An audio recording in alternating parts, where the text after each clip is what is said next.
Shalom sahabat sumbu yang dikasih oleh Tuhan. Kita bertemu kembali pada kesempatan kali ini dan kita akan bersama-sama membaca serta merenungkan secara singkat akan kebenaran firman Tuhan yang diambil dari Mazmur 127 ayat 1 sampai ayatnya yang kedua di bawah perikop berkat Tuhan pangkal selamat. Demikian firman Tuhan bagi kita. Jikalau bukan Tuhan yang membangun rumah, sia-sialah usaha orang yang membangunnya. Jikalau bukan Tuhan yang mengawal kota, sia-sialah pengawal berjaga-jaga. Sia-sialah kamu bangun pagi-pagi dan duduk-duduk sampai jauh malam dan makan roti yang diperoleh dengan susah payah. Sebab ia memberikannya kepada yang dicintainya pada waktu tidur.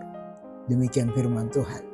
Saudara yang dikasih oleh Tuhan Yesus Kristus, sesungguhnya nas kita dibuka dengan kalimat jikalau bukan Tuhan. Maka hidup kita tidak berarti apa-apa. Kata rumah dan kota yang digunakan oleh pemazmur dalam nas ini bisa saja bermakna ganda. Sesuai dengan apa yang diinginkan oleh pemazmur. Pengertian yang pertama bisa mengacu kepada sebuah rumah tangga yang dijalani sebagai anugerah dari Tuhan. Tuhanlah yang telah mengaruniakan kepada kita pasangan hidup kita, baik suami maupun istri. Dalam Kejadian 2 ayat 18 menyaksikan kepada kita bagaimana Allah berinisiatif memberikan pasangan hidup bagi manusia. Oleh karenanya rumah tangga harus dijaga dan dipelihara dengan baik. Maka jadikanlah Tuhan sebagai soko guru dalam rumah tangga kita. Maka ia akan menjaga bahkan turut hadir dalam setiap keadaan hidup yang dihadapi oleh rumah tangga kita.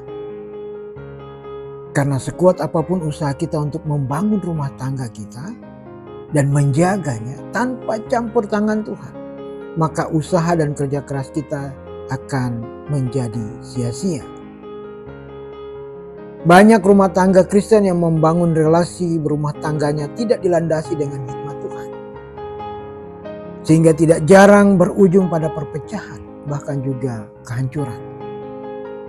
Membangun relasi berumah tangga tidak hanya sebatas suami istri, tapi juga dengan mertua, ipar, dan seluruh keluarga besar. Harus disadari juga bahwa ketika menikah, kita tidak hanya mengambil si A, si B menjadi bagian dari kehidupan kita, tapi juga mengambil seluruh keluarga besar menjadi bagian dari kehidupan kita. Oleh karena itu, penting sekali untuk membangun relasi berumah tangga yang baik dengan seluruh keluarga besar yang dilandasi dengan rasa syukur. Pengertian kedua dari rumah atau kota yang dimaksud oleh pemazmur dalam nas ini bisa jadi mengajak kita untuk menyadari bahwa manusia pertama disediakan tempat yang luar biasa untuk mengerjakan semua tugas dan tanggung jawab dalam kehidupan ini.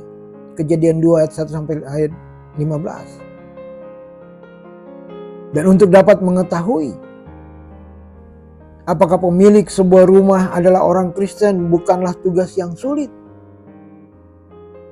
Ketika kita masuk, kita bisa melihat dekorasi dan ornamen rumah mungkin yang bernuansa Kristiani.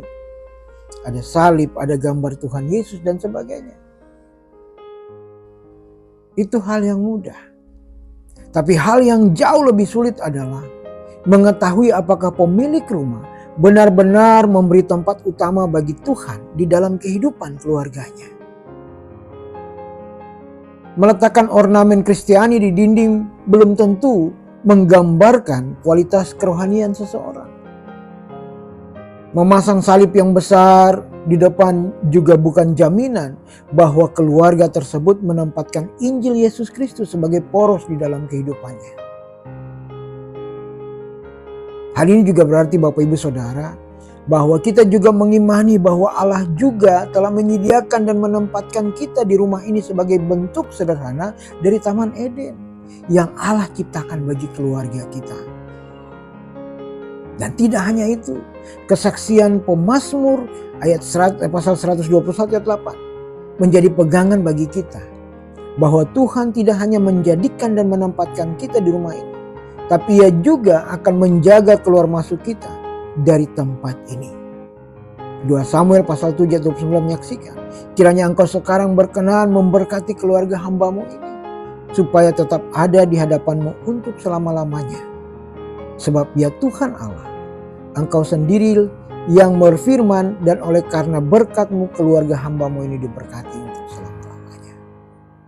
Saudara yang dikasihi oleh Tuhan Yesus Kristus, sahabat sumbu yang diberkati, Mazmur 127 ayat yang kedua menegaskan kepada kita semua bahwa berkat Tuhan disediakan bagi orang-orang yang mau bekerja keras dan tahu untuk bersyukur. Inilah orang-orang yang dicintai Tuhan. Kita bisa juga melihat Mazmur 128 ayat 1 sampai ayat yang ke-6. Semua usaha manusia akan sia-sia jika Tuhan tidak bekerja di dalamnya. Karena semua adalah berkat dari Tuhan yang disediakan bagi orang-orang yang dicintainya.